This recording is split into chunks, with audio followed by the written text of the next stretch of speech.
આગામી રામનવમી અને રમઝાની તહેવાર અનુસંધાને કાયદો અને વ્યવસ્થા જળવાઈ રહે તે સારું આગેવાનો અને શાંતિ સમિતિની સાથે મીટિંગ કરતી વડોદરા શહેરની JP road police station team આગામી સમયમાં રામનવમી અને રમઝાન ઈદના તહેવારે કાયદો અને વ્યવસ્થા જળવાય તે અનુસંધાને વડોદરા શહેર પોલીસ કમિશનર નરસિંહ કુમાર તથા સૌ પોલીસ કમિશનર લીના પાટીલ સાહેબનાઓ તરફથી સૂચનાઓની અમલવારી કરવા સૂચના આપેલ જે તહેવારોમાં કાયદો અને વ્યવસ્થા સારી રીતે જળવાય તે આયોજન રૂપે ઝોન 2 ડીસીપી અભય સોની સાહેબની અધ્યક્ષતામાં તથા ડી ડિવિઝનના એસીપી એવી કાટકર સાહેબ તથા જેપી પોલીસ સ્ટેશનના પોલીસ ઇન્સ્પેક્ટર સુખદેવસિંહ સગનની હાજરીમાં જેપી પોલીસ સ્ટેશન હદ વિસ્તારના આગેવાનો અને શાંતિ સમિતિના સભ્યોને જેપી પોલીસ સ્ટેશન ખાતે બોલાવતા બહોળી સંખ્યામાં આગેવાનો ઉપસ્થિત રહેલ તેઓને કાયદો અને વ્યવસ્થા જળવાઈ રહે અને કોઈ અણબનાવ ન બને તેના ભાગરૂપે તહેવાર યોજવા અંગેની સૂચનાઓ આપી અમલવારી કરવા સૂચનાઓ આપેલ જેમાં હિન્દુ મુસ્લિમ આગેવાનોમાં અય્યુબભાઈ દાડી નેશનલ હ્યુમન રાઇટ ગુજરાત પ્રમુખ ઇલિયાસભાઈ વાડીવાલા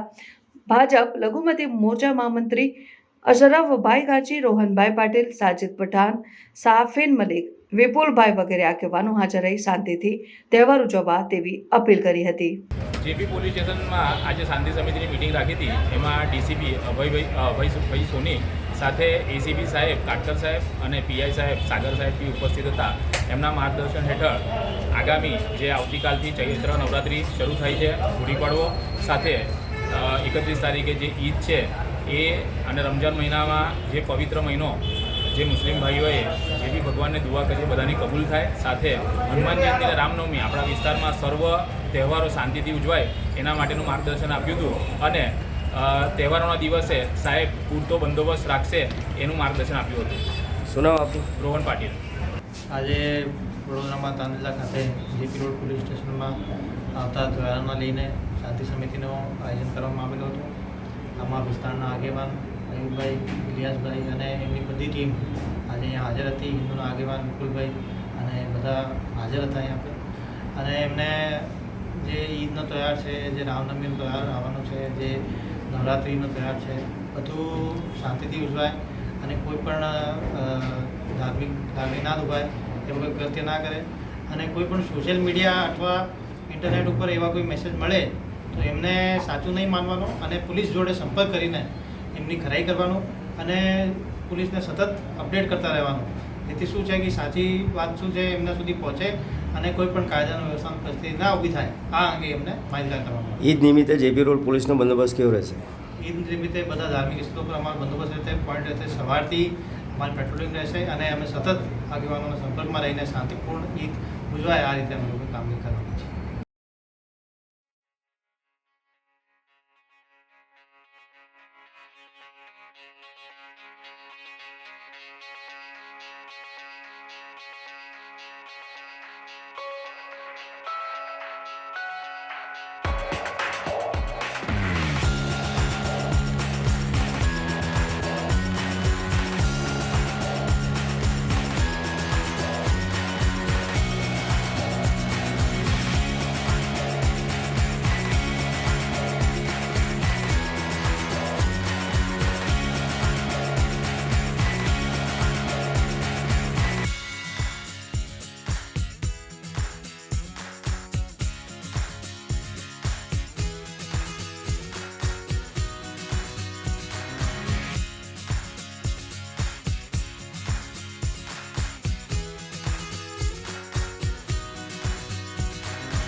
સમાચારોની અવનવી અપડેટ્સ માટે જોતા રહો સેક્યુલર ગુજરાત ન્યૂઝ.